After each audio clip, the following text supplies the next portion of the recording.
Hey everyone, and welcome back to GrandPrixGal. This weekend, we're in Sao Paulo, heading into one of the most unpredictable and high energy races of the entire Formula One season, and certainly one of my favorite races at Interlagos. Interlagos is always delivering, it delivers the drama, and with the championship fight super tight, this one could get wild as Mexico City. You know, Interlagos is a classic circuit. It's a short lap circuit, fast elevation changes, tricky braking zone, and of course the famous Sao Paulo weather. What we all like, it's the weather. The weather brings the controversial stops and the controversial calls and strategy. But then the rain. Rain is in the forecast again, which means strategy could flip on its head at any moment. This track has a way of creating championships and defining moments, and with the top contenders separated by almost nothing, every point matters. So, what should we watch for this weekend?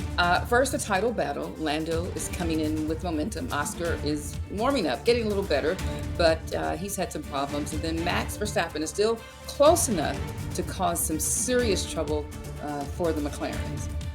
Every qualifying session, every sprint point, every pit stop, it all matters in this race. And then this race is going to predict, I think, the winner. This race is going to say it all. Second, this is a sprint weekend, which means more points on the table and more chances for someone to make a mistake or make a statement. I'm looking for someone to make a statement, not a mistake. And that statement could come from a Ferrari, could come from Lewis, or it could come from Charles Leclerc. But it could also come from George Russell. And third, we have to think about midfield, how spicy it's getting or becoming.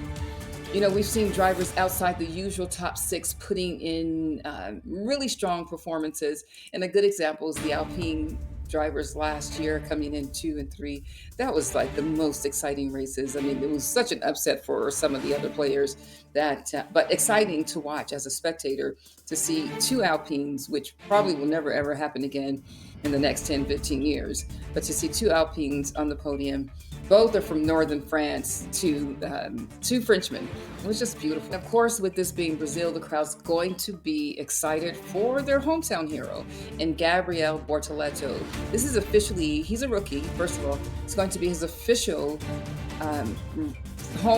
first hometown race as an official F1 driver. And Gabriel Bortoleto is about 20 years of age. The crowd's going to be going wild and loud for him.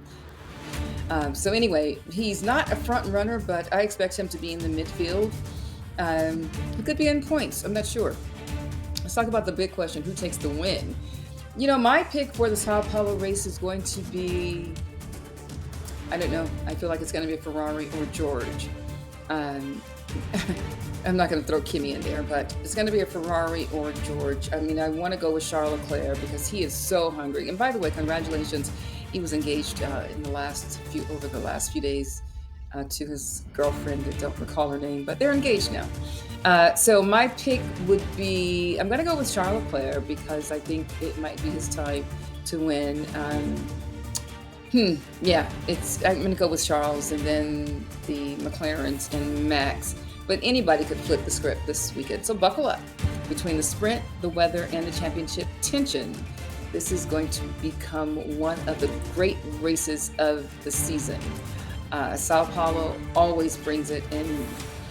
You know, let me know if you have a surprise top 10 finisher or just a surprise winner. Thanks for watching GrandPrixGal. Hit like, subscribe, and I'll see you after the race. Thank you.